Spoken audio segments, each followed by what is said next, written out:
Ahí está. Bueno, ahí estamos grabando.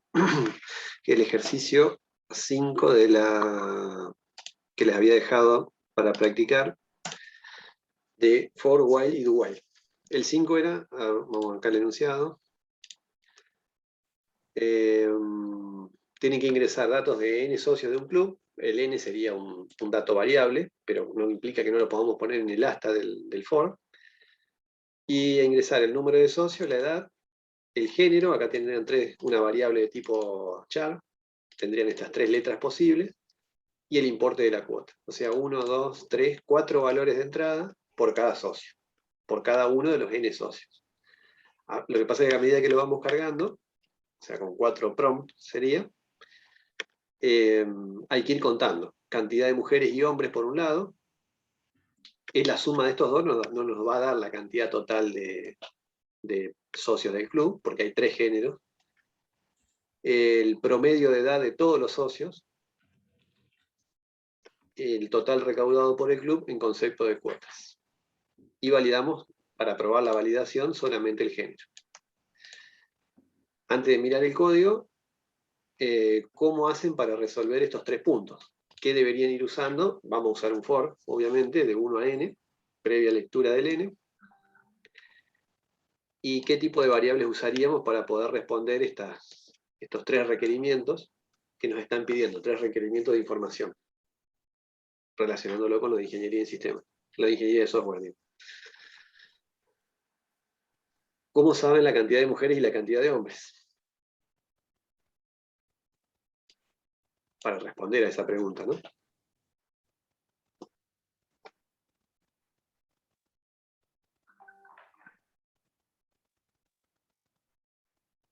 ¿Qué harían? ¿O qué hicieron? Yo usé un sí, un if. Sí. Y adentro del... Y adentro puse otro if. Puse primero o sea, te lo tengo que mostrar, tipo, si género es igual a F de femenino. Ajá. O sea, ¿y por qué usaste un if o 2 if? ¿Para qué? ¿Para contar? Claro, para separarlos y contarlos. O sea, 2 if anidados y variables contadores para cada uno, si es F o M. Claro. Para el promedio, lo que hay que hacer es acumular las edades y dividirlo por la cantidad de socios. Que ya lo tenemos acá. Por n, sí. No es necesario contarlo ahí. Pero sí tenemos que acumular las edades para saber el promedio. Y lo mismo acá, ¿no? El total recaudado en concepto de cuota es un acumulador de importes nada más. Este es el más fácil. Bueno, entonces vamos a mirar, ahora que ya sabemos lo que hay que hacer, vamos por acá. Entonces acá están todas las variables, unas cuantas. Este es el acumulador de femenino, este sería un contador, ¿no? Más que un acumulador. Sí, lo puse así porque dije, para no poner cosas separadas, pero había puesto al principio cont F, pero después puse todo un acumulador. Si no querés hacer todo esto, lo puedes definir acá. Podrías hacer así. Eso también es válido, entonces en una sola línea ya lo tenés todo listo. Siempre es recomendable, no te va a dar error en JavaScript, pero en otros lenguajes por ahí sí, de ponerle como el punto y coma, como fin o señal de línea o de sentencia. Entonces acá vas a acumular los femeninos, acá los masculinos, acá vas a acumular las X. ¿Este para qué?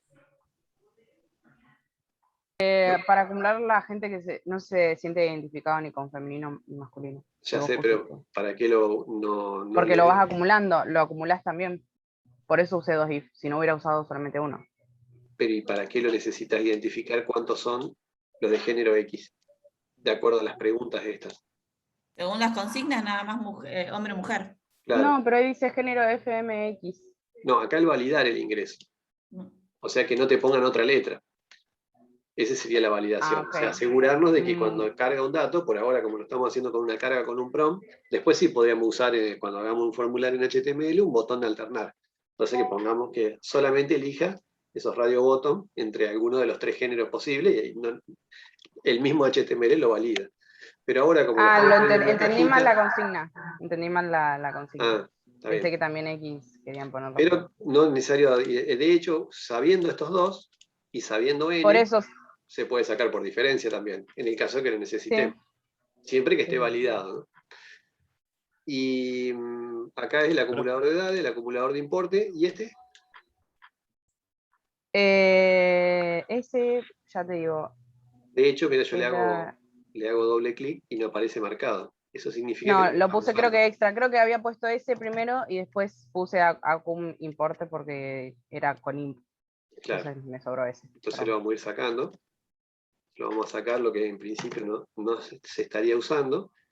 Y este, fíjate que acá lo estás contando, aunque no... Acá tenés un error también. ¿Cómo se compara? Bueno, ahora vamos a llegar ahí. Bueno, vamos a dejar esto ahí. Lo primero que hace, o lo que hay que hacer es cargar el N, ¿no? ¿Cuántos socios hay del club? Y ahí lo tenemos en cans, esa variable. Cantidad de socios. Cantidad de socios. Entonces ahí hacemos un for con i de 1 hasta cans, con el menor igual, para que itere en esa cantidad. Y ahí lo vamos incrementando. Hola, ¿cómo estás? Sí, fue hace ya 4 años. Tenés 40. Sí, ¿sabés No que me cumple tenés abierto el hija? Y audio. bueno, no hace Tomás, bien, tenés nada, abierto pero hago una reunión mic. con 40 personas. Ahí lo mutea Tomás. No sé cómo hace para escuchar la clase con eso, pero bueno. Bueno, se le va a complicar después. Acá este es el ingreso del número de socios, simplemente es un número de referencia, pero vieron que a los fines prácticos, eso es para que cuando ustedes vayan analizando después, que también lo vamos viendo en ingeniería de software, muchos datos por ahí no son esenciales a la solución de un problema, como por ejemplo este. Nosotros podemos ingresar el número de socios, después no le damos uso, o en principio, o aparentemente no le daríamos uso. Aquí yo lo que estoy haciendo es tabular para ordenar el código nada más. Bueno, ingresamos el número de socios. Y vamos a ingresar n número, o cants número de socios, ¿no? Y todo esto va a estar adentro del for. Vamos a mirar que cierre por acá abajo. Acá. Este sería como la última llave que cierra el for. Ahí está. Todo eso, esto se va a ejecutar cant veces, de acuerdo a la cantidad de socios que haya en el club. Acá lo que está ingresando es la edad. Ya estamos discriminando con los socios pobres, no pueden ir Perdón. niños, adolescentes, ni generaciones más, adultos mayores con un límite, pero bueno, es una manera de validar, es para practicar, ¿no? Entonces acá cargas la edad, la acumulás a la edad, por eso este acumulador está al principio en 0, y sumás lo que acabaste de ingresar acá.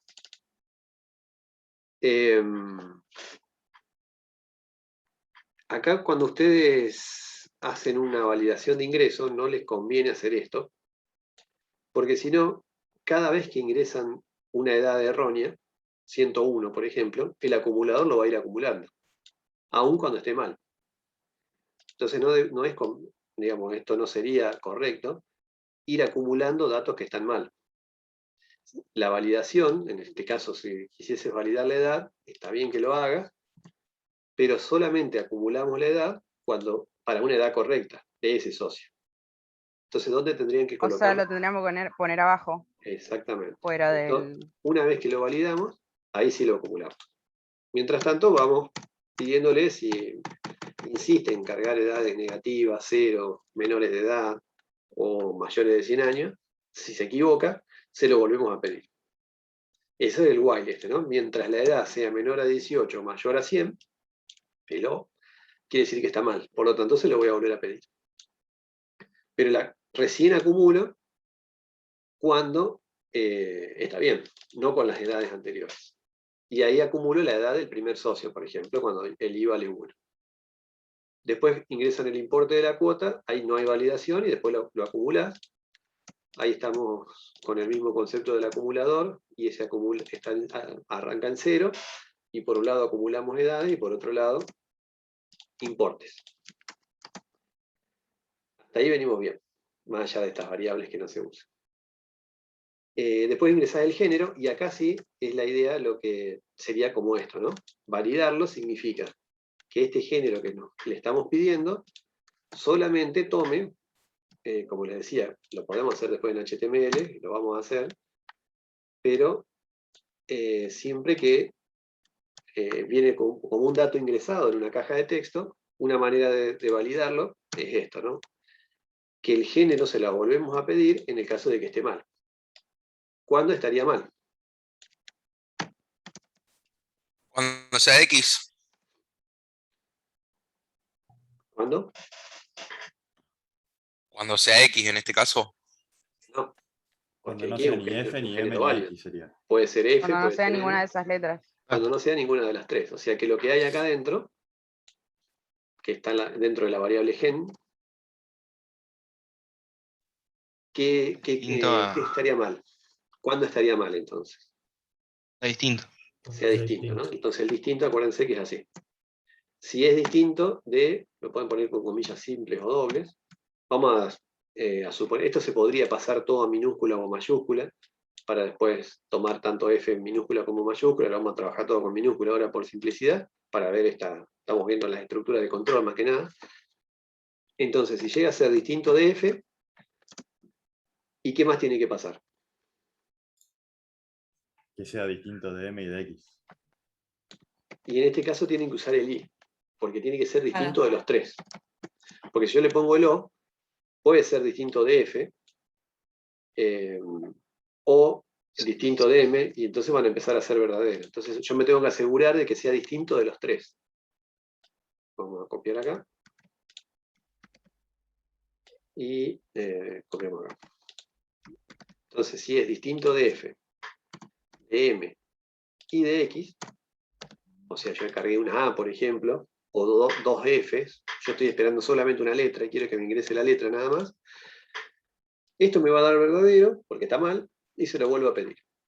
Si no, yo cargo un número, cargo una edad, no sé, 25, todo sigue el transcurso normal y la secuencia normal del programa, no empieza a iterar. Esto lo estamos haciendo en el caso de que hay un ingreso erróneo, ahí sí se lo vuelvo a pedir. Una manera de validar los datos. Cuando llegamos acá, por ejemplo, a la línea 31 del programa, adentro de gen, ¿qué valor hay? ¿O qué valores puede llegar a haber? Y que estamos seguros de que hay. F, M o X. Exactamente, hay alguno de esos tres valores, porque están previamente validados. Entonces me va a facilitar después la lógica. Entonces yo puedo llegar a hacer estas preguntas, pero yo ya sé que hay una F, o hay una M, o hay una X. Si no, Profe, creo esto que- puede llegar a fallar, porque yo estaría, por ejemplo, acumulando por X, si yo hubiese puesto una A. Porque no va a ser F, no va a ser M, y voy a caer acá y lo voy a terminar acumulando como un género X, y en realidad estuvo mal Claro. cargado el género. Entonces eso está bien que se haga así, pero siempre es conveniente validarlo. Entonces ahora llegamos acá, y ahí tenemos uno de los problemas que les había marcado. Cuando comparamos, así como esto es el distinto, el operador de asignación es el igual, o sea, todo lo que está a la derecha se lo asigno a la variable que está a la izquierda. Acá están asignando. O está asignando Inti, no le vamos a echar la culpa a todos. Y para comparar es doble igual. Perdón. Género, quiero comparar lo que hay acá adentro con este carácter. Si puse una F acá, en el ingreso, esto me da verdadero. Y acá hay otro error. Este es un error sintáctico. Que es que tiene que estar entre llaves, no entre paréntesis, ¿no? Las llaves es lo que marca el bloque de código. Llaves que cuando hay una sola acción no es necesario, podría hacer esto directamente, porque cuando es F quiero acumular, este acumulador en F que está por ahí arriba, y lo podría poner o no entre llaves, ¿no? Eso es indistinto, siempre que sea una sola acción se va a ejecutar esa sola. Profe, una consulta. El operador lógico de comparación, Ujú. ¿puede ser que se escribía también, se puede escribir con tres iguales? Hay lenguajes que usan el de tres iguales, Sí, JavaScript usa 3 igual. pero tiene otro significado. Pero esta es la comparación habitual, digamos, no la asignación. Después nos Claro. fijamos en el tres iguales para qué diferencia específica tiene, que no me acuerdo. Bien. En qué caso se usaría uno de tres iguales, pero sí, me acuerdo que lo había visto eso. Con 3 iguales, profe, si comparás el string 3 con el número 3, te va a dar falso. Con 2 iguales te va a dar verdadero. Sí. Pero eso es muy particular de algunos lenguajes, como este, ¿no? No es tan habitual eso, de los tres iguales. Bueno, hasta acá estamos. Este sería lo que se ejecutaría por el verdadero. Si no, venimos por el falso. Lo que pasa es que por el falso, como son tres valores posibles, tengo que volver a preguntar para ver si no es F, lo que puede haber todavía en gen puede ser una M o una X. Y acá lo mismo, doble igual para comparar. Si llega a ser M, acumulo por este otro lado. Uso el otro acumulador, el de varones, ¿no? Masculinos. Y si no, llegamos al else, al falso de la segunda pregunta. Ahí, ¿qué pasa con gen? ¿Qué hay adentro? Sabiendo que esto funcionó bien. Estamos seguros que hay adentro de gen. Si no fue F y no fue M, X. Una X. es una X. Entonces ahí sí podemos hacer esto, no hay problema. Se lo separo para que lo vean bien. Y vamos acumulando. Como les digo, este caso lo pueden dejar, no hay problema, pero este no le van a dar un uso puntual en este. Bueno, vos se lo diste acá, ya que lo usaste, lo mostraste. Pero podrían obviarlo. Incluso esto no lo podrían hacer, y acá podrían hacer, por ejemplo, nums, que es la cantidad de socios, no digo cants, menos femenino y masculino. Y ese sería por diferencia, podríamos llegar a sacar esto. Son diferentes maneras de hacerlo, ¿no? Entonces acá va a volver a iterar el for, volvemos a pedir otro número de socios, variable inocua en este ejercicio, cargamos la edad de este nuevo socio y la acumulamos, una vez que nos aseguremos de que esté bien, cargamos el importe y lo acumulamos. Acá se podría poner también otro do while para pedir importes mayores a 0, pero bueno, eso no, ya lo están practicando acá y acá. Cargamos el género, validado, y después acá sí hacemos la secuencia de preguntas para saber si acumulamos por femenino, masculino o X. Y después mostramos cantidad de femenino, de masculino, de X, acá eso está bien. El promedio es esto dividido cants, esto también, y este es el acumulador de importes. En principio parece que anda bien, ¿no? ¿Qué le parece? Lo sacamos. Hay que probarlo, ¿no? Profe, creo que hay un parse int de más. ¿A dónde? En el género, creo. Estamos tratando de convertir Ah, acá un número tenés razón. Esta es una variable de tipo string.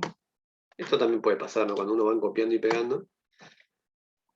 El importe, yo lo pondría, por ejemplo, así como la edad sabemos que es entera, el importe podría llegar a ser real. Entonces existe no sé si lo vimos a se los comenté, parse float, para convertir a numérico, pero numérico real, que acepte decimales.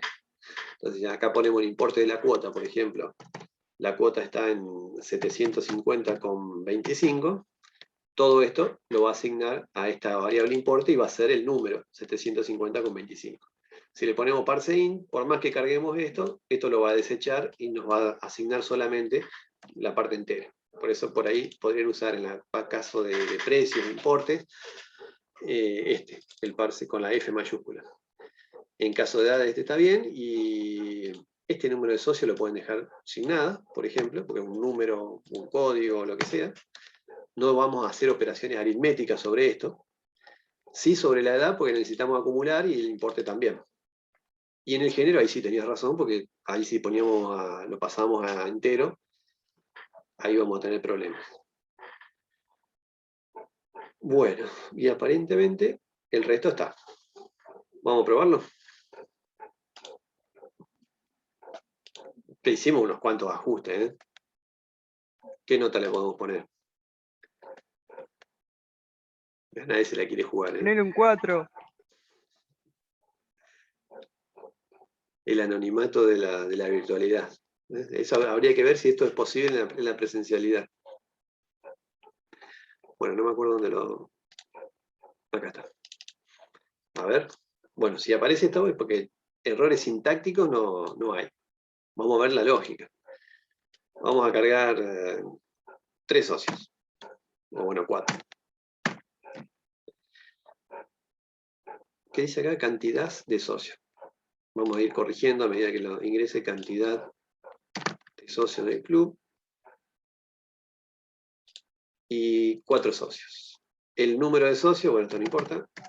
La edad, vamos a poner 45, justo la edad para el club. Vamos a acordarlo, ¿no? 700 pesos, una cuota. Vamos a hacer 4 cuotas de 700. O sea, tendría que recaudar 2.800 pesos. Ingrese género. Acá vamos a probar la validación. Fíjense, si yo le pongo, no sé, género A, me lo vuelvo a pedir. Si le pongo cualquier letra, hasta que le ponga un femenino, por ejemplo, ¿no? Y ahí ya dimos vuelta. Acá se podría poner poniendo un numerito, segundo ingreso, tercer ingreso, como para ir controlando, pero bueno, ahora ya sabemos que son 4. Ponemos otro socio, la edad vamos a poner 50, habíamos dicho 700, y vamos a poner masculino. Y el otro socio, la edad 55, ahí lo vamos llevando el promedio por 50 más o menos, porque hicimos 45, 50 y 55, la misma cuota, y vamos a poner X. Y el último socio, vamos a poner 51, nos debería dar un poquito más de 50 el promedio, en 700, y 2 femeninos, una M y una X. Ahí le faltaron los BR, ¿no? 2 femeninos, una M, una X, el promedio es 50,25, un poquito más de 50 que habíamos dicho, y en realidad sí, está bien, la cuarta parte del entero, y 2.800. O sea que el programa anduvo bien. Una pregunta, profe, ¿cómo haces para que eso te quede uno abajo del otro? Acá, cuando ustedes van escribiendo, en este caso, vos lo estás escribiendo en el cuerpo del body, en el cuerpo de la página, ustedes pueden mezclar código HTML, porque este es el mensaje que el JavaScript se lo envía al navegador, y el navegador siempre interpreta código HTML. O sea que esto yo, por ejemplo, lo podría poner, si quiero que salga como párrafo, le podría poner así. Por ejemplo, ¿no? Y así después ustedes acá adentro pueden hacer referencia a una clase en CSS. Y esa clase, por acá arriba, ustedes la vinculan con un archivo externo y así todo esto le van dando formato. Y para hacer un salto de línea podrían poner así, ¿no? Un BR. Ah, yo lo había intentado, pero no adentro de las comillas, por fuera, y no me dejaba. Que haga un salto de línea, por ejemplo, cuando termine de escribir Ok. la primera línea. Entonces, pero siempre como texto. Cuando Ok. nosotros le enviamos este texto, si encuentra etiquetas HTML, los va a interpretar y lo va a resolver.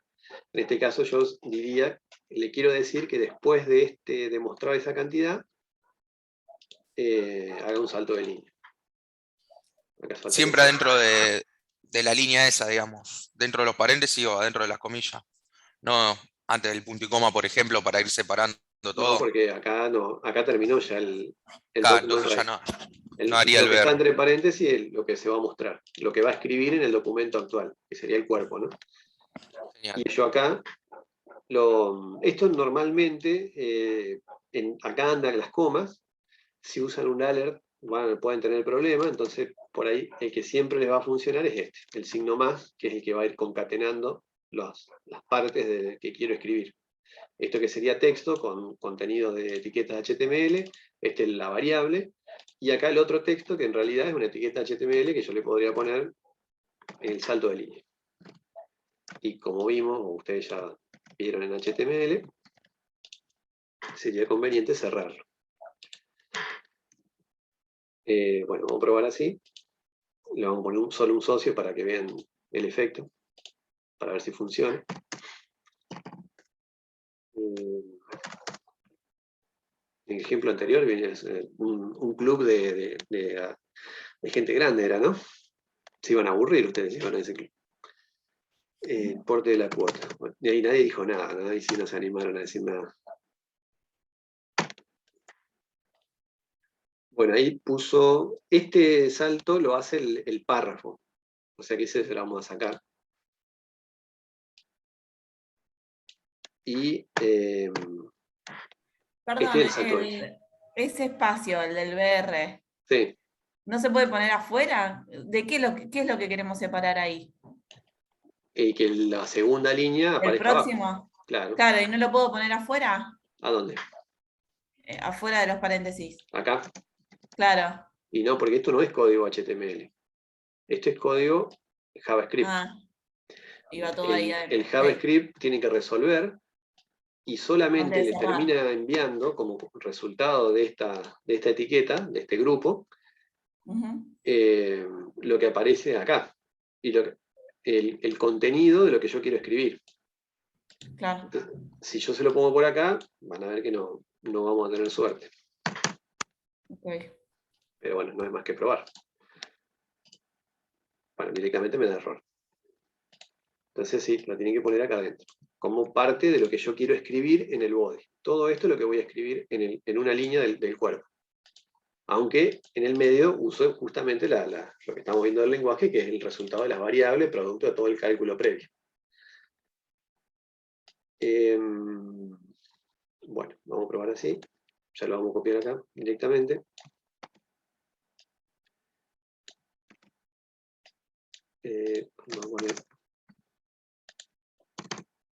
Vamos a cambiarlos por el símbolo más. Y le vamos a hacer un salto de línea al final. Y después le pueden poner distintas, como les digo, todas las etiquetas HTML y combinaciones con CSS que ustedes quieran. Por ejemplo, ahora le vamos a poner negrita, por ejemplo, en los resultados. O toda la línea. A ver si no me equivoqué ahí. Vamos a probar con uno. Un socio. Vamos a bajarle la edad.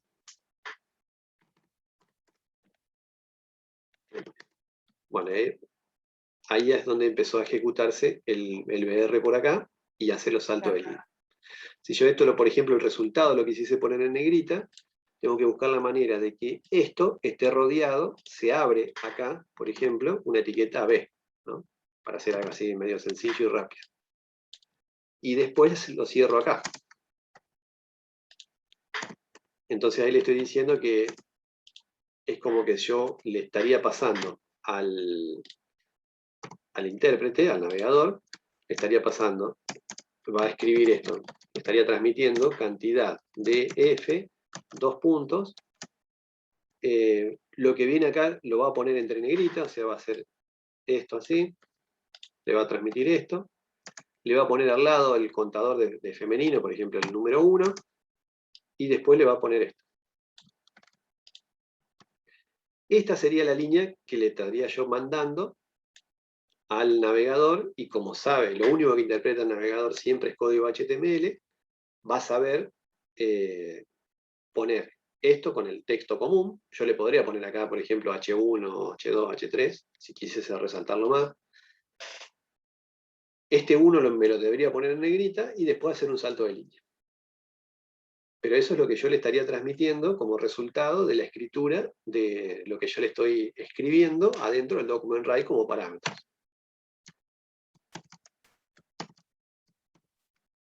¿Entienden cómo es? Sí, sí. Sí, profe. Entonces, vamos a poner el número socio. Y vamos a poner una X. Miren que ahí apareció el 0 de la F, porque no hay femenino, solamente en X. Ahí apareció en negrita. Y este es el salto de línea que queda. Por ahí ustedes pueden practicar con uno de estos y después sí ya lo pueden replicar en todos los demás.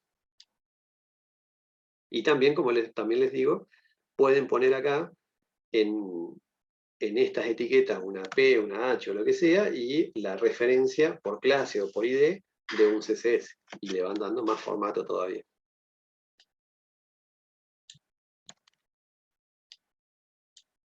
Y vamos a poner esto acá.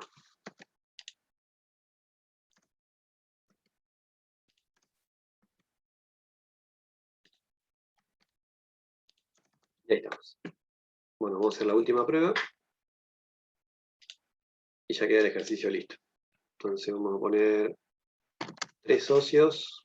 Vamos a cargar el primero. 1.000 pesos. Femenino. Otros de 25 años, pesos. Este es un club de chicas, vamos a hacer. Y el tercero, puse 21, 25, vamos a poner 22, para que me dé 3.000. Bueno, ahí está el 300, esto es lo de los acumuladores originales. Ahí está el promedio, ahora lo recortamos, y este es el recaudado 3.000. Para recortarlo, esto lo vimos en la clase presencial, no sé si creo en el video también se los había mostrado. El acumulador de import, no, el promedio podemos hacer así. Cuando mostramos el promedio, hay un método que se llama toFixed, que es para cortar la parte decimal. Sí. Y lo ponemos en 2 Y decimales. estaba en el video. Ese estaba también, sí. Y bueno, ahora probamos con uno solo. Un solo socio varón, se va a aburrir un poco, de 32 años. Bueno, pero no me va a dar el ejemplo, ¿no? Porque si no, el toFixed con uno solo me va a dar el promedio ese. Ahora lo cambiamos. Bueno, pero aparece así. Cuando les aparece este símbolo, esto se llama, es la simbología de not as number, que no es un número, ¿no? Vieron que yo no descargué un importe, lo cancelé. Entonces, adentro de la variable no se cargó ningún número y por lo tanto no pudo acumularlo. Esa es la referencia de cuando les aparezca esto, N a N, not as number, no es un número, o sea, cargué algo mal. Bueno, ¿se los devuelvo por WhatsApp? Sí, por Sí, favor. por favor. Sí, profe. Puede recopiar eso. Ahí tienen la versión. El Qué bueno un remasterizado. asado. UTN asado siempre. No quiero abrir acá, ¿eh? Porque si no cortamos la clase. Ya veo que hay 13 mensajes. Esto lo tenía. Ahora ya me estoy tentando de abrirlo. Y a nosotros nos tienta con un asado.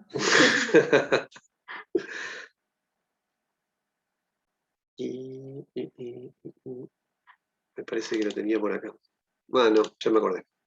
Lo tienen subido en el Google Drive, porque lo había copiado ahí. Acá adentro.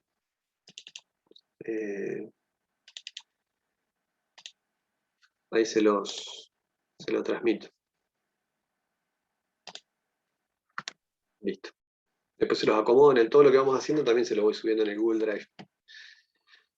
Bueno, ¿quedó más o menos claro cómo van funcionando las estructuras repetitivas e iterativas? Fíjense que acá tenemos un for, Sí. adentro del for do while, if anidados, acumuladores, contadores, todo lo que fuimos viendo en el primer cuatrimestre en pseudocódigo, ahora lo estamos traduciendo en un lenguaje, en este caso en JavaScript. Y en JavaScript interactuamos necesariamente con HTML y CSS a través de una página. Lo que nos va a quedar ahora después es ver la parte de los formularios web y el uso de JavaScript. Como un paso previo, es lo que vamos a ver ahora, que es las funciones creadas por el programador. Vieron que ahí en esta codificación que estuvimos viendo, cuando por ejemplo hacemos parseInt, entre paréntesis, nosotros pasamos algo, y lo que hace el parseInt en realidad es una función que ya está programada, y nos devuelve el entero de este contenido. El document write tiene la propiedad de mostrarnos y de pegarnos en el body de la página, en este caso en el documento activo, lo que nosotros les pasemos con todas las combinaciones que les armemos. Entonces ya son funciones que ya están armadas. El toFixed, por ejemplo, es otra función que recorta el número que yo le paso y lo muestra redondeado. Hay muchas funciones y ya están preparadas y programadas y nosotros las podemos ir usando. Pero nosotros también podemos crear nuestras propias funciones. Y es muy útil porque vamos encapsulando código, como vimos los módulos en el primer cuatrimestre. ¿Se acuerdan que encapsulábamos una serie de acciones que las invocábamos, se ejecutaba eso, y después seguíamos con la ejecución del programa principal? Y eso permitía ordenarlo al problema en partes manejables y a su vez reusarlo. Algo que yo lo necesito ejecutar varias veces, lo puedo utilizar, lo encapsulo y lo reuso las veces que quiero. Entonces acá es lo mismo. En JavaScript es la implementación de ese concepto de modularización o programación descendente, y nosotros podemos armar nuestras propias funciones, dándole un nombre. ¿Se acuerdan de este ejercicio? ¿Qué hace esto?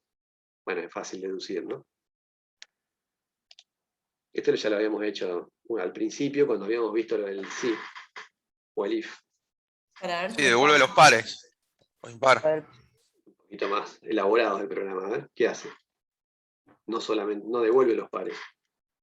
No, si es verdadero o falso.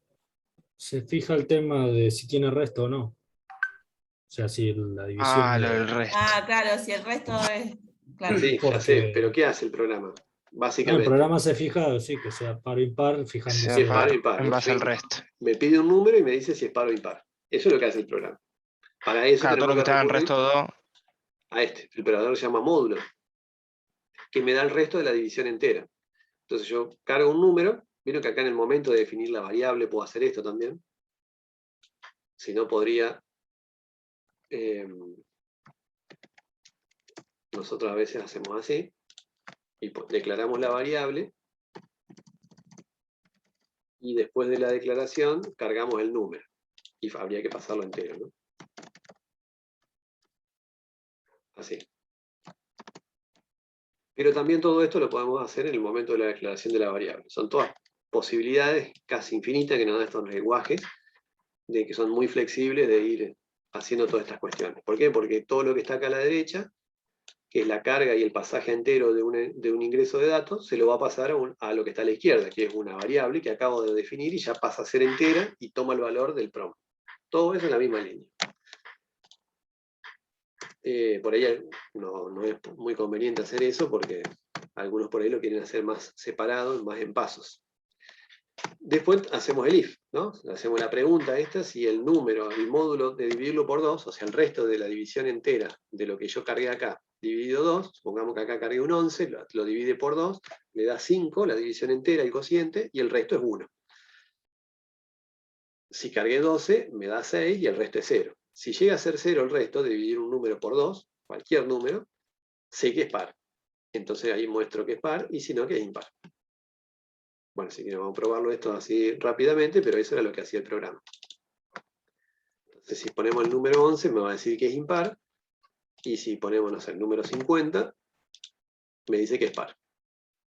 Como a mí me gusta que el programa como quedó, digo, pero estaría bueno que yo lo haga como un módulo, justamente como una función, y que me sirva para siempre. Yo ya sé resolver cada número cuando es par o impar, o cuando un número es positivo o negativo, y así, con los cálculos que voy haciendo. Entonces yo le quiero dar un nombre a ese subprograma, a ese módulo o a esa función, y simplemente con invocarlo, lo tengo preparado para cualquier programa que yo haga de ahora en más. Cualquier proyecto que tenga, yo quiero armarme como una colección, como una librería de subprogramas, y después, ese sería digamos, el ideal del desarrollo de software. Cada vez que yo voy a hacer un proyecto, elijo todos los módulos que tengo preparados y los voy ensamblando y genero un proyecto nuevo. Eso sería rapidísimo poder armar proyectos de esa manera. Para eso también está el paradigma de orientación a objetos, ¿no? Ir armando clases y objetos que yo los puedo ir reutilizando en proyectos nuevos. Y esto más o menos lo que persigue, ese es el objetivo. ¿Cómo puedo hacer una función? Usamos la palabra, la vamos a ir haciendo desde lo más sencillo a todas las posibilidades que van a tener, hasta lo ideal, ¿no? De cómo lo debería dejar. Tengo que usar la palabra reservada función. Le tengo que dar un nombre, así como existe el parseInt o existe el alert, nosotros vamos a tener nuestras propias funciones, un nombre propio, que se lo da el programador, y tiene que cumplir con las reglas de las variables. Tienen que ser letras minúsculas, letras mayúsculas, guión bajo, números. Este caso sería un nombre representativo, no sé, le podemos poner par impar.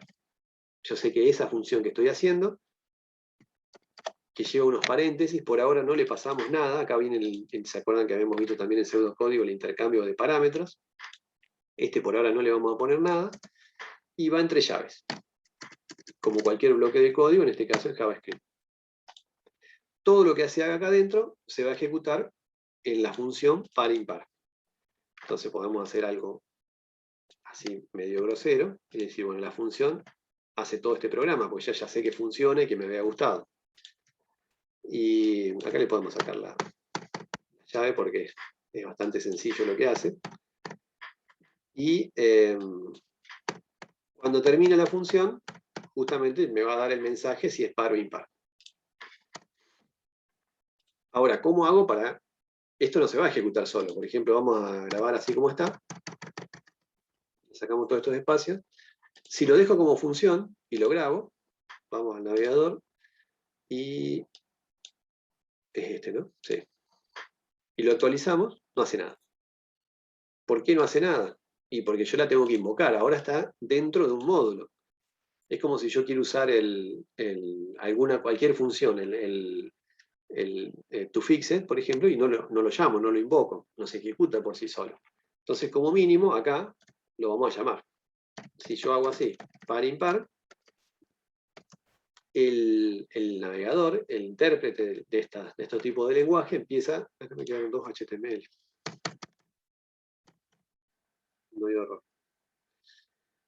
Y estamos en el head. Lo vamos a llevar acá. Al body, como estábamos trabajando siempre. Por ahora. Bueno, ahí tenemos el encabezado del código HTML. El cuerpo. Y acá lo estamos cerrando. Entonces, ahora el navegador, le decía, empieza a ejecutar desde arriba hacia abajo, en secuencia. Va a mostrar el título, que de hecho lo está mostrando acá, por acá. Funciones creadas por el programador. Sigue ejecutando, encuentra esto dentro de la etiqueta script, sabe que es código JavaScript, pero sabe que es un nombre de una función. Entonces lo interpreta, pero no lo ejecuta, porque sabe que es un objeto, un fragmento de código, un módulo, que lo va a ejecutar siempre que sea invocado, sea llamado.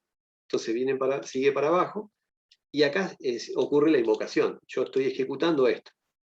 Lo llamo a este módulo, y se va a ejecutar todo lo que está acá, que antes habíamos probado de que funciona.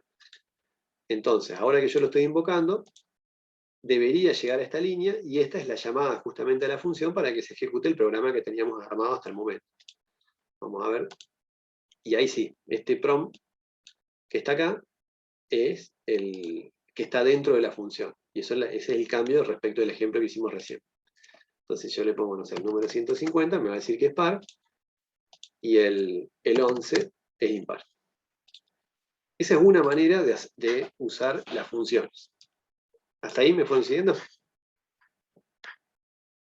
Sí, profe. Bueno. En las funciones también podemos hacer pasaje de parámetros. Por ejemplo, yo la quiero hacer más genérica esta función y decir, en mi programa voy a ingresar el valor, el número cualquiera, y una vez que ingrese ese número, pasado entero, llamo a la función y le paso el número que acabo de leer. Y ese número que acabo de leer, se lo paso a la función, y la función me devuelva, no que lo muestre adentro a la función, sino que la función sea capaz de recibir ese número que yo le estoy pasando, en un determinado parámetro. Yo le pongo ahí n, el nombre se lo pueden elegir el nombre que quieran, siempre que respete las reglas de denominación de una variable.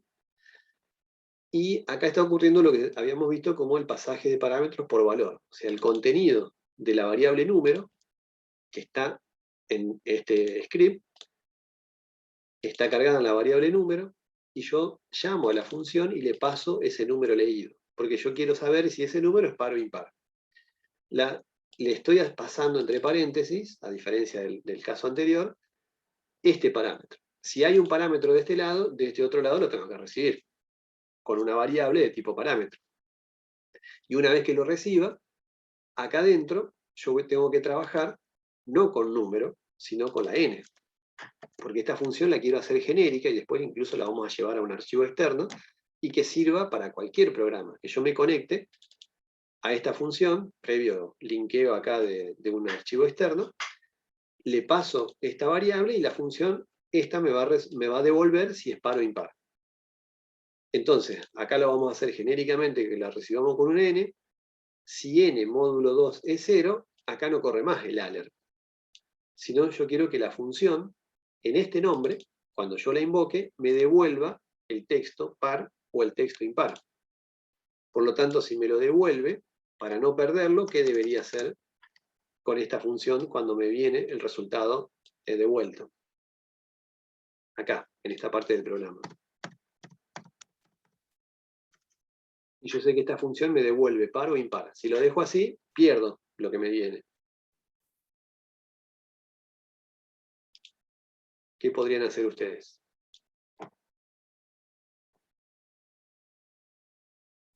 ¿Guardarlo en una variable, profe? Por ejemplo, ¿sí?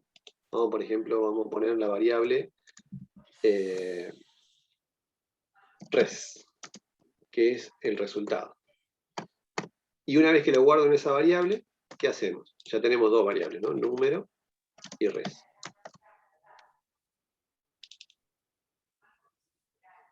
Tendrías que mostrarlo. Y vamos a mostrarlo, ¿no? Para que no perderlo. Vamos a poner, ya que estamos, vimos recién el document write, y vamos a poner que el número, el número que me ingresaron, es, y yo quiero acá que aparezca si es par o impar. ¿Qué tendría que poner acá? La variable de res. La variable res. Porque sé que la función esta me devuelve ese string, ¿no? Esa cadena. Y este sería lo que habíamos visto antes como el programa principal. Cargo un número, llamo a la función, le paso ese número, sé que la función esta la tengo que programar para que me devuelva esa cadena, se lo asigna una variable y muestro el resultado. Lo que tenemos que cambiar acá es, por un lado, como la función recibe un parámetro, lo tengo que recibir en una variable. Una variable que se llama variable de tipo parámetro. En base a lo que me pasen acá como número, lo que viaje acá con el contenido de número y lo recibo en n, hago este cálculo. Si llega a ser verdadero, yo no lo tengo que mostrar, porque el objetivo ahora de la función es devolver una cadena, no mostrarla. Entonces, yo lo que podría hacer es esto. Existe una sentencia que se llama return, que es lo que retorna o devuelve la función. Y podría ser así. Yo puedo tener varios return o retornos adentro de una función, pero el primero que encuentra, ahí la función termina. Entonces, si viene por el verdadero, se va a ejecutar esto. Si viene por el falso, se va a ejecutar esto otro. O sea, siempre la función nos va a devolver la cadena, por eso lo estoy poniendo entre comillas, par o la cadena impar. Ese resultado que me devuelve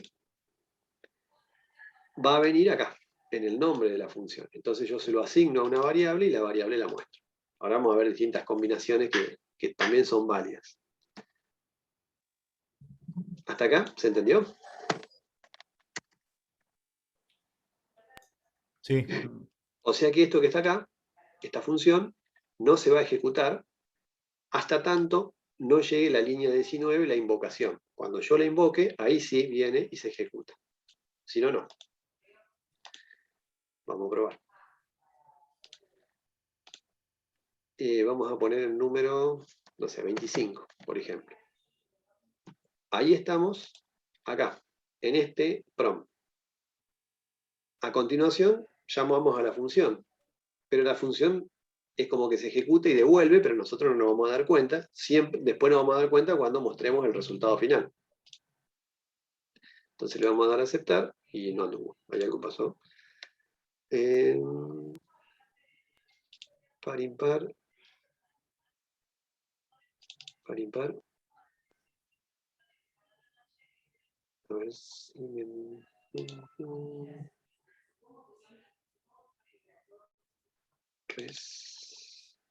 nadie ve un error por ahí. Pero fue una consulta. ¿Sí? El parámetro ahí que usted utiliza en la función Sí. en mayúscula, ¿está bien o tiene que ser en minúscula? No sé si No, es es lo mismo, considerado. es indistinto. Es indistinto. Ahí. A ver. Igual creo que por lo general se guarda la mayúscula para constantes.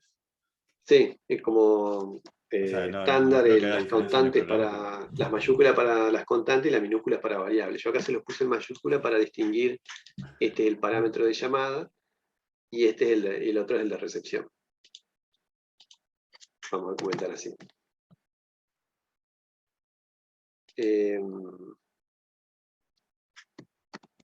Sí, veo dónde está el error. Que No es al revés, profe document.write. Así, acá está. Así es. A ver, escribir en el documento. Activo. Bueno, me habían puesto 25 y ahí me dice que el número 25 es impar. ¿De dónde salió esta cadena? Y esta cadena salió de acá. Porque hice esta operación, dio por falso y retornó. Otra forma de hacerlo es, por ejemplo, algunos tienden, cuando retornan algo en una función, tener una única sentencia return, por una cuestión de forma de trabajar. Y quieren que me lo retornen una variable, respuesta. Esta variable que está acá no es una variable del programa principal, sino que es una variable que yo acabo de utilizar solamente en la función. Entonces vamos a poner así. Y ahí, como ven, estas variables, número y res, son variables declaradas en el programa principal. Una de ellas, la variable número, se la paso como parámetro. Del otro lado, en la función, esta se llama variable de parámetro, porque no la estoy declarando acá adentro, pero sí la estoy utilizando como un parámetro para que me reciba, por una transferencia de valor, por una copia, lo que hay en número lo recibo en n. Y a su vez, esto es lo que se denomina variable local, ¿no? Lo que yo trabajo solamente adentro de la función. Entonces, si yo quiero trabajarlo con una función, con una variable, y devolver el contenido de la variable al final, lo que tengo que hacer acá es, a esa variable, respuesta, le asigno la cadena par, o le asigno la cadena impar.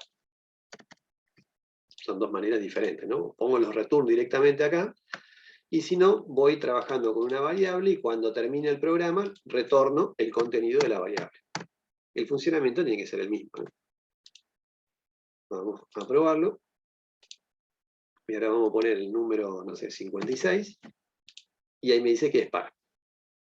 Acá, como habíamos visto en el ejercicio anterior, le pueden poner las negritas, por ejemplo, para resaltar el resultado final. Le podemos poner en mayúsculas, bueno, todo eso ya depende de qué es lo que estemos buscando. Y acá, para cerrar la negrita, siempre acuérdense que va siempre entre comillas dentro del document write. Y ahí cerramos la negrita. Entonces vamos a probarlo. Si ponemos el número 101, me dice que es impar. Otras variantes que pueden tener, si lo dejamos así, es ahorrarnos una línea de código y una variable en esta parte. Sabiendo que la función, una vez que la invocamos, el valor, la respuesta, que dice la leyenda par o impar, esa cadena o ese string, viene en el nombre de la función. Entonces, ¿qué podríamos hacer? Y que también lo hemos hecho con pseudocódigo en el primer cuatrimestre, para evitar esta asignación, por ejemplo, y esta variable.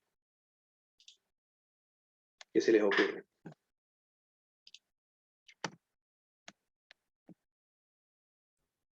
Poner la función donde está número en la sentencia de document write, porque te devuelve Sí. te devuelve la respuesta. Sacamos esto ya también no lo vamos a usar. ¿Y dónde ponemos esto? Ahí donde está el Está número. res. No, número no, porque es el... Ah, no, res. Acá. Perdón. Ahí está. Ahí. Podemos hacer esto, ¿no? Las funciones tienen la particularidad de devolver, en este caso, porque estoy retornando, ¿no? Si acá hubiese dejado los alert, esto no tiene sentido, porque no estoy retornando nada. Siempre que tengo return en una función, o sea, una función que devuelva un valor, en este caso una cadena, esa devolución de valores, o yo se lo puedo asignar a una variable, o la puedo usar adentro de un if, o de un while, o algún uso le tengo que dar, y si no, el uso que le puedo dar es directamente mostrarlo. Y ahí no lo voy a perder, porque lo uso para mostrar. Entonces el resultado debe ser el mismo. Vamos a poner, no sé, el número 250, y ahí me dice que es par.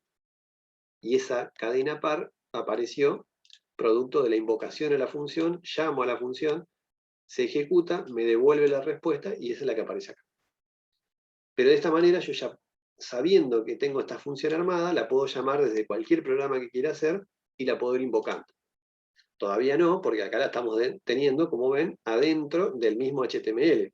O sea que si bien estoy modularizando mi programa, todavía no me es muy útil para un reuso posterior en futuros proyectos, porque lo tengo metido adentro del mismo HTML. Y incluso adentro del mismo script.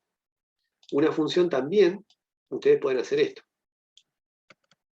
Por ejemplo, ir en el encabezado, tener múltiples etiquetas de script que abren y cierran.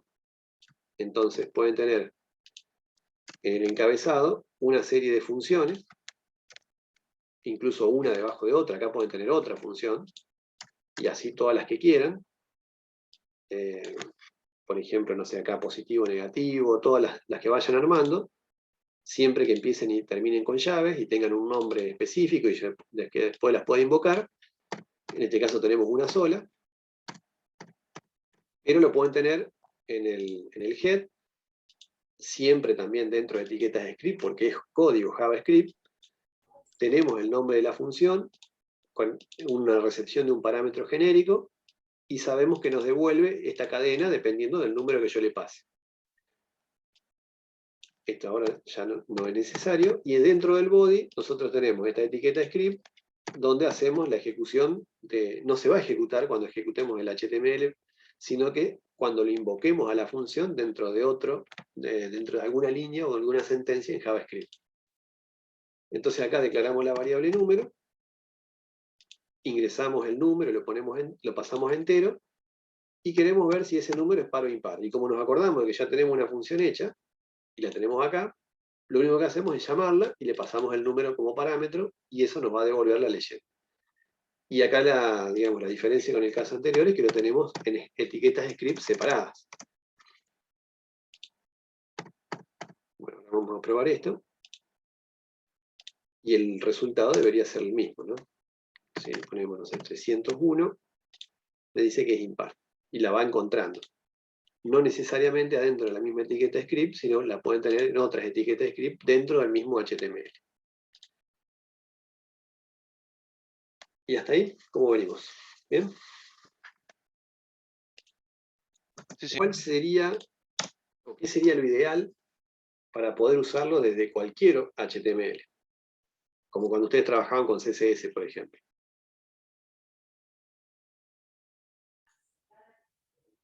El tema de tenerlo en un archivo aparte. En un archivo externo. ¿Y con CSS cómo hacían? Hacíamos un llamado del archivo. CSS, o sea, creamos un archivo .css y después acá en el HTML hacemos un llamado. Así es. Entonces acá es lo mismo. Con JavaScript funciona igual. Nosotros tenemos, estamos acá en esta carpeta, acá tengo uno, pero bueno, vamos a hacer uno nuevo. Tienen que crear un nuevo documento, lo pueden hacer del editor, ¿no? Vamos a ponerle mis creaciones, no mis funciones, pues ya son creaciones, algo más. .js. La extensión es JS de JavaScript. Acá está. Obviamente va a estar vacío, ¿no? Vamos a editarlo. ¿Qué es lo que tenemos que ponerle acá? Más allá de acordarnos el nombre y dónde está ubicado. Esperen que vamos a cerrar todo esto que está acá.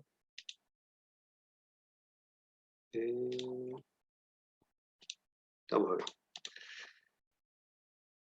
Para que nosotros podamos usar una función, desde un programa en un punto HTML y que a su vez esta función nos sirva para cualquier proyecto, lo ideal sería hacer esto. Acá adentro lo pegamos. Fíjense que no pasé las etiquetas de script, porque no es un código JavaScript adentro de HTML. Como acá estamos trabajando dentro de un HTML, necesitamos indicarle al HTML que acá en esta sección vamos a codificar en JavaScript. Más allá de que después podamos vincular las etiquetas HTML con los mensajes, por ejemplo. En cambio, cuando tenemos un archivo .js, esto no es código HTML, sino que son puramente código JavaScript.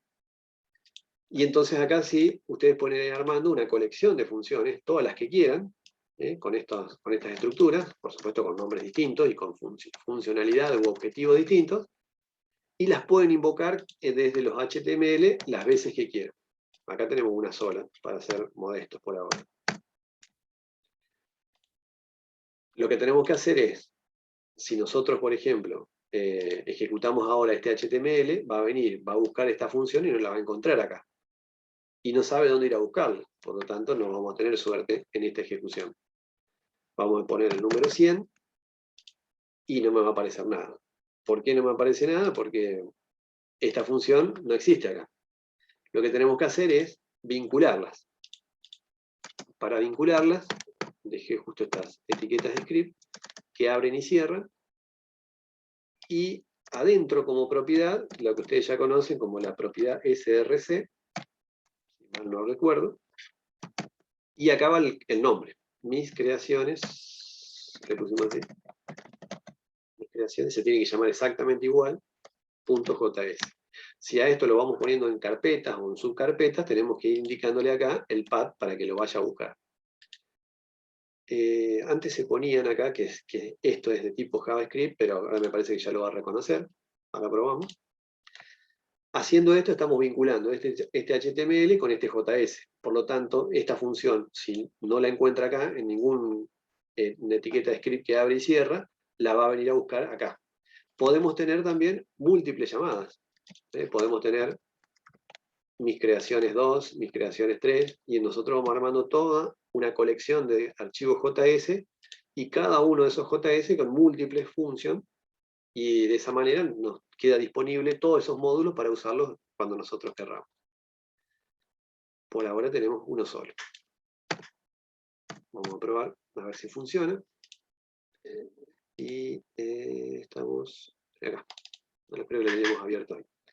Entonces vamos a poner el número 120. Y ahí nos dijo que es par. Si miramos el código fuente de la página, es lo que tenemos escrito. Pero esto es lo que ustedes ven habitualmente, vieron cuando hacíamos botón derecho en una página. Esta función que está acá, no sabemos cómo está programada porque está dentro de este archivo. Y acá dentro de este archivo vamos armando todas las que queremos. Y eso es lo que hace el HTML. Si no lo encuentra el intérprete, o en este caso un navegador, si no lo encuentra en el HTML primario, en este que estamos ejecutando, lo va a ir a buscar en cada uno de los JS para ejecutar. En este caso lo encontró. Retorna el valor y siempre viene en el nombre de la función. ¿Entendió? Sí, sí. Sí. Bueno, este es el uso que ustedes le van a ir dando de ahora en más a los programas que vayamos armando, y siempre con la idea de trabajarlo, modularizarlo con funciones, y en lo posible puedo tener acá combinaciones, ¿no? Por ejemplo, acá una etiqueta script que abre y cierra y tener una función local, y otras en el archivo JS, y así todas las combinaciones que quieran. Bueno, vamos a hacer un ejemplo más. Ya que está en el JS no con este par impar, vamos a rehusar, bueno, pero vamos a rehusar esto. Y ¿se acuerdan algunos de los ejercicios que hayamos hecho? Por ejemplo, nos ingresábamos 3 números y determinábamos cuál era el menor de ellos. ¿Se acuerdan de la lógica que habían empleado? Pero lo quiero hacer con una función. Por ejemplo, vamos a ingresar el número 1, el número 2, número 3. Lo podemos hacer con un for, por ejemplo. Ya sé que como son 3 números, vamos a hacer un for con i, así vamos mezclando todas las cosas que vamos viendo. Y menor o igual ¿a qué? Si quiero ingresar 3 números.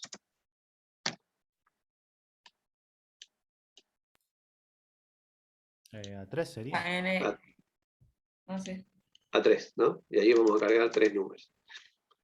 Sí, pero acá sí Claro.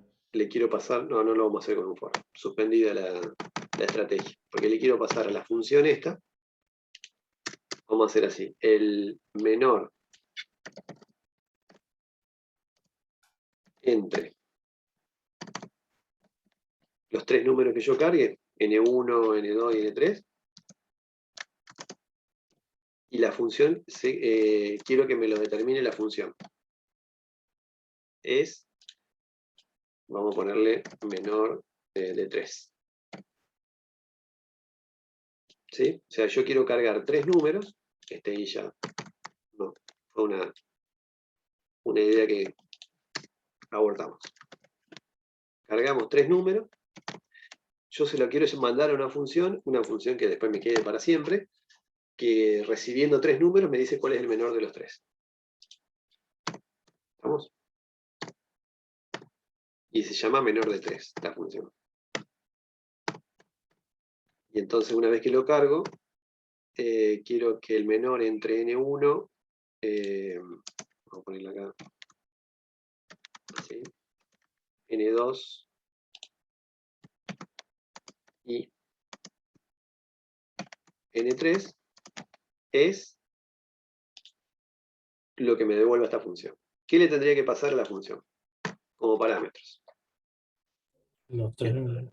Los 3 números. Como son 3 parámetros, y son estas 3 las variables que tengo, se las tengo que pasar separadas por coma. Así. Vamos a reducir los espacios, ¿no? O sea que esta va a ser una función que tiene 3 parámetros de entrada, o sea, yo le mando 3 valores, y la función me devuelve un solo valor, que es alguno de estos 3, pero uno solo. Recibe 3 valores y me devuelve uno. No me devuelve una cadena como la otra función.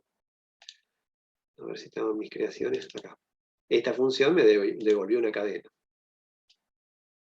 Ahora vamos a hacer otra función que se tiene que llamar igual, por supuesto, porque en realidad uno hace la función y después la usa, ¿no? Pero tiene que llamarse igual. Se va a llamar menor de 3. No recibe un número, sino que recibe 3. Le pueden poner el mismo nombre si quieren, N1, N2, N3, pero esto va a quedar un único nombre para los 3 parámetros, y después cada vez que yo lo use lo tengo que pasar de acuerdo a las variables con las que yo las nombré. Pero esto va a depender del que haga esta parte del programa. Siempre le tengo que pasar 3 valores para que esta función funcione, ¿no? Es como que al toFixel le tengo que pasar un número, el 2, por ejemplo, para que me lo acorte hasta 2 decimales. Cada función está esperando recibir ninguno, uno o varios parámetros. Acá lo podemos recibir, por ejemplo, en los parámetros X, Y y Z. Yo sé que acá van a venir 3 valores. ¿Quién va a recibir? ¿Dónde va a venir Z? Lo que yo le pase como tercer parámetro. ¿Ves? Hay una correspondencia en cantidad y en orden. Y así es donde lo voy a recibir a los valores. Por supuesto que esta lógica ya no sirve más, ¿no? Y yo quiero que me devuelva la función, me retorne, quién es el menor de los 3. Eso es lo que ustedes me van a decir ahora, cómo lo hacemos. ¿Se acuerdan cómo era? Cuando me lo retornen, yo lo muestro. Yo voy mirando acá a ver si no metimos la pata. Acá más o menos. Bueno, ahí está. Entonces, recibo X y Z. ¿Cómo sé cuál es el menor de los 3? Y puedo comparar de a 2 Ajá. y ¿Cómo hago? voy, Sí. me voy quedando con el que es menor. Sí. Entonces, Y por ejemplo, X menor que Y, va. sí. sí, Después X menor que Z. Si yo quiero saber si X es el más chiquito de los tres, y lo quiero resolver en esta pregunta, ¿cómo podría ser? ¿Qué tendría que pasar? Que X sea menor. X sea el menor. Menor que Ahí. Y y Menor que menor Y no. y que menor que Z. Z. Y ¿Así? menor que Z. claro. Claro. Operador lógico sería. Claro, con dos ampersand. Sí, Claro. acá le estoy poniendo No, quedaría IX menor que Z. así. Ahí. ¿Y acá Sí, qué ahí. hacemos? El símbolo de ampersand. Así, El exactamente. doble. Si esto llega a ser verdadero, significa que X, que es el más chiquito de los tres, Claro. entonces esta función que me debería devolver. Debería volver que Eh, X es el menor. claro. Return X. O Return no sé X. si. Ya lo podemos resolver así como vimos. Podemos hacerlo con una variable, pero directamente, como aprendimos también en la forma alternativa, si esto pasa, quiere decir que X es el menor. O sea, cada vez que cualquiera me llame a esta función, el que me pase como primer parámetro, ese va a ser el menor. Que para mí genéricamente le puse este nombre. Pero después va a depender lo que yo reciba acá. Siempre un pasaje por valor. ¿Y si no? Y si no, habría que ver si Si Y no, es menor yo a. acá estoy buscando el menor de los tres. Si ¿Qué no, pasa con Y X acá? menor que X. X ya, si no lo es, ya sabemos que no es el menor, o sea que ya está descartado. Claro, Creo que para tiene que facilitar ser la o Y. lógica, acuérdense que siempre nosotros deberíamos buscar la forma más fácil de resolver un problema. Si esto no es cierto, o sea, no entré por el verdadero de acá, yo sé que X lo podría llegar a descartar, porque el objetivo es buscar el más chico. Eso me va a ayudar, porque por ahí Verónica ya estaba pensando en preguntar si Sí. X es... Bueno, Si es a Y X lo menor que Z sería. podemos obviar a X, claro. Entonces nos queda otro if. No hagan esto uno por ahí tiende a hacer esto. Else y menor que Z. Pero el else es el si no, o sea, cuando no es verdadera esta pregunta. Cada vez que quiero volver a preguntar necesito otro if, o sea, un else if. Y ahí me alcanza con esta, porque ya la X la descarté. ¿Qué pasa si si Y es menor que Z? Vuelve a ser Y. Retorno Y. ¿Y si no? Z. Z. Y ya está, ¿no? Vieron que parece que algo parecía al principio bastante complejo, que lo podemos resolver de esta manera. Estamos asumiendo que son distintos los valores, ¿no? Eso se podría validar antes, ¿no? O validar acá arriba y antes del envío, por ejemplo, la llamada. Por ejemplo, un requerimiento de esta función es que me tiene que mandar tres valores distintos, no importa cuáles, y yo te descubro cuál es el menor de esas tres. Hacemos esta pregunta, retornamos X, si no, ya sabemos que X no es, está entre las dos, y si no, es la tercera. Vamos a probar. ¿Sí? ¿Qué me iba a decir? No, que te enviara dos valores iguales que sean menores, o sea, los menores, supongamos. Supongamos envía uno en todo. El uno Sí, es tanto el menor como el mayor, o sea, que seguiría estando bien, aunque sea claro. entre comillas. Sí, exactamente, funcionaría bien porque caería por acá, por el Y Z. si fueran Así solo es. dos valores y al mismo tiempo si eran los menores, seguirían la misma lógica. Pero por ahí nosotros, si queremos hacer esta función, nos mandan 3, 1 y le decimos el menor de los tres es el 1, lo podríamos Sí, hacer sí. mejor, pero bueno, va a funcionar, Claro, no es el que va a tema es que fallar. no quiera saber, por ejemplo, qué sé yo, en qué posición ingresó el uno. Claro, Ahí ya es más exactamente, complejo. así es. Bueno, y de este lado la llamamos, como les decía, con los tres valores. Vamos a probarlo. Como vieron acá, seguimos usando el mismo JS, cambiamos el programa principal, podríamos tener varias llamadas a distintas funciones. Esta función no la vamos a llamar, pero no le hace nada que dentro de un JS yo tenga múltiples funciones, yo voy a usar la que en este caso quiera. Para que acá quedó, vamos a sacar esto. Y vamos a introducir un número entero, ¿así quedó el mensaje? Sí. Bueno, le podría poner el numerito, pero bueno, vamos a ponerle 15, 12 y 18. Ese 15, ese 12, 18, en esa secuencia, es la que van a viajar acá, 15, 12 y 18. Y la función me debería detectar que el 12 que vino en la I debería salir por acá, ¿no? Porque el 15 no es menor que el 12, entonces esto va a fallar, va a preguntar si el 12 es menor que el 18, me va a decir que sí, y va a retornar 12. Supuestamente, ¿no? Esa es la ambición que tenemos. Y el menor entre 15, 12 y 18 es 12. Si ponemos 1, 2 y 3, me detectó como X, ¿no? Como el primero.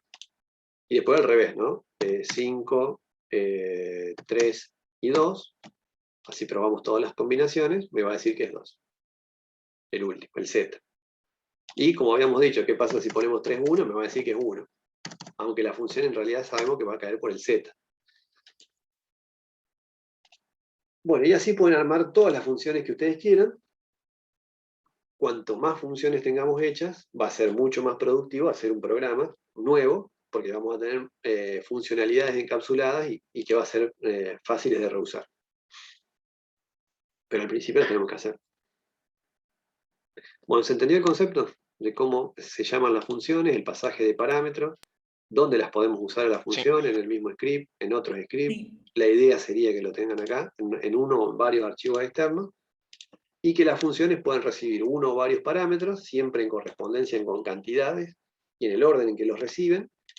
Pueden no retornar nada, como en el primer caso que vimos, que estaban los Galler acá adentro, y si no, pueden retornar valores. El primer return que encuentran, ahí la función corta, en cualquiera de estos, y lo que retornan lo pueden hacer a través de una variable o a través de una constante. Acá lo estamos, cuando habíamos hecho el return par, por ejemplo. Muy bien. Finalizamos acá.